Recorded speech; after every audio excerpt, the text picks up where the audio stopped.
প্রধানমন্ত্রী তারেক রহমানের অনুপস্থিতিতে সংসদীয় কার্যক্রম চালাতে বিকল্প হিসাবে নির্দিষ্ট মন্ত্রীদের দায়িত্ব চূড়ান্ত করেছে সরকার। 17 মার্চ রাত্রে মন্ত্রিপরিষদ বিভাগ থেকে জারি করা এক প্রজ্ঞাপনে এ তথ্য জানানো হয়।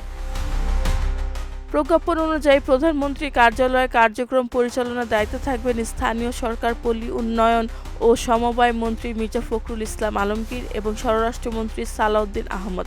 এছাড়া প্রতিরক্ষা মন্ত্রণালয়, মন্ত্রিপরিষদ বিভাগ ও সশস্ত্র বাহিনী বিভাগের সংসদীয় কার্যক্রম দেখভাল করবেন স্বরাষ্ট্রমন্ত্রী সালাউদ্দিন আহমদ।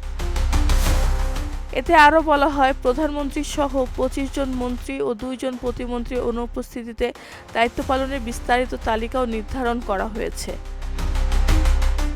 সংসদীয় কার্যক্রমের ধারাবাহিকতা বজায় রাখতে বিকল্প ব্যবস্থাও রাখা হয়েছে। প্রজ্ঞাপন অনুযায়ী দায়িত্বপ্রাপ্ত মন্ত্রী ও তাদের বিকল্প উভয়ে অনুপস্থিত থাকলে অর্থ ও পরিকল্পনা মন্ত্রী আমির খসরু মাহমুদ চৌধুরী দায়িত্ব পালন করবেন। রেহানা বেগম, প্রজন্ম 24।